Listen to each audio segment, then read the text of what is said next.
Master എൻട്രികൾ ഉണ്ടാക്കുന്നതും master entry വെച്ച് ട്രാൻസാക്ഷൻ ചെയ്യുന്നതും എങ്ങനെയെന്ന് നോക്കിയല്ലോ. ഇങ്ങനെ ചെയ്ത ട്രാൻസാക്ഷനുകളെ അടിസ്ഥാനമാക്കി റിപ്പോർട്ടുകൾ എടുക്കുന്നത് എങ്ങനെയെന്ന് നോക്കാം. വിവിധ തരത്തിലുള്ള റിപ്പോർട്ടുകൾ റിപ്പോർട്ട് എന്ന മെനുവിൽ കാണാം. Stock wise, invoice wise, group wise, sales tax എന്നിങ്ങനെ സബ് മെനുകളും കാണാം. ഒരു ഐറ്റം 100 എണ്ണം പർച്ചേസ് ചെയ്തു, 60 എണ്ണം സെയിൽ ആയി, ബാക്കി എത്ര സ്റ്റോക്ക് ഉണ്ടാവും? ഒരു കസ്റ്റമർക്ക് 5000 രൂപയ്ക്ക് ക്രെഡിറ്റ് ബെല്ലടിച്ചു, 2000 രൂപ തന്നു, ബാലൻസ് എത്രയാണ്?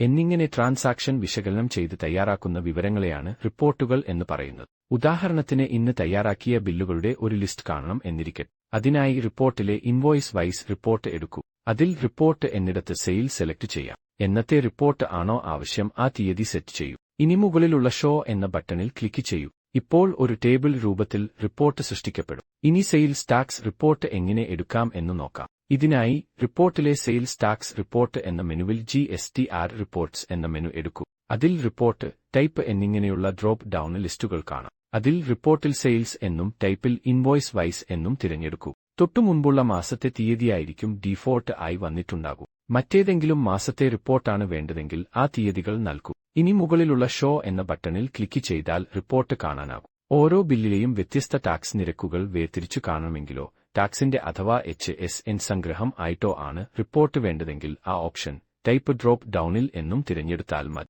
ഇനി ഏതെങ്കിലും റിപ്പോർട്ട് എക്സൽ ഫയൽ ആയി സേവ് ചെയ്യണമെങ്കിൽ സൃഷ്ടിക്കപ്പെട്ട റിപ്പോർട്ട് ടേബിളിൽ മൗസ് റൈറ്റ് ബട്ടണ് ക്ലിക്ക് ചെയ്യൂ. അപ്പോൾ വരുന്ന ഷോർട്ട് കട്ട് മെനുവിൽ എക്സ്പോർട്ട് റിപ്പോർട്ടിലെ ടു MS എക്സൽ സെലക്ട് ചെയ്താൽ മതി. ഫയൽ സേവ് വിൻഡോ വരും. ഫയൽ ലൊക്കേഷൻ, ഫയലിന്റെ പേര് എന്നിവ നൽകി സേവ് ചെയ്യൂ. സെലക്ട് ചെയ്ത ലൊക്കേഷനിൽ ഈ റിപ്പോർട്ട് എക്സൽ ഫയൽ ആയി സേവ് ചെയ്യപ്പെട്ടിട്ടുണ്ടാകും. ഇനി ഒരു റിപ്പോർട്ടിലെ ആവശ്യമായ ഭാഗങ്ങൾ മാത്രമായി സെലക്ട് ചെയ്തു എക്സലിലേക്കോ മറ്റോ കോപ്പി പേസ്റ്റ് ചെയ്യാനും കഴിയും. അതിനായി റിപ്പോർട്ട് ഭാഗങ്ങൾ മൗസ് ഡ്രാഗ് ചെയ്തു സെലക്ട് ചെയ്യൂ. ഇനി മൗസ് റൈറ്റ് ബട്ടണ് ക്ലിക്ക് ചെയ്യൂ. ഈ വരുന്ന ഷോർട്ട് കട്ട് മെനുവിൽ നിന്നും കോപ്പി സെൽ ഡാറ്റ എന്നോ കോപ്പി വിത്ത് ഹെഡർ എന്നോ സെലക്ട് ചെയ്യൂ. ഇനി ഒരു എക്സൽ ഫയൽ ഓപ്പൺ ചെയ്ത് അതിലെ പേസ്റ്റ് ബട്ടണിൽ ക്ലിക്ക് ചെയ്താൽ മതി. റിപ്പോർട്ടിൽ സെലക്ട് ചെയ്ത ഭാഗങ്ങൾ എക്സലിൽ പേസ്റ്റ് ആയിട്ടുണ്ടാകും. ഇനി റിപ്പോർട്ട് ഫിൽട്ടർ ചെയ്യുന്നത് എങ്ങനെ എന്ന് നോക്കാം. അതായത് റിപ്പോർട്ടിൽ ഒരു പ്രത്യേക കസ്റ്റമറുടെ ബില്ലുകൾ മാത്രം കാണണം എന്നിരിക്കട്ടെ. അതിനായി മൗസ് റൈറ്റ് ബട്ടണ് ക്ലിക്ക് ചെയ്യുമ്പോൾ വരുന്ന ഷോർട്ട് കട്ട് മെനുവിൽ നിന്നും ഷോ ഫിൽട്ടർ റോ സെലക്ട് ചെയ്യൂ. അപ്പോൾ റിപ്പോർട്ടിന് മുകളിലായി ഒരു റോ വരും.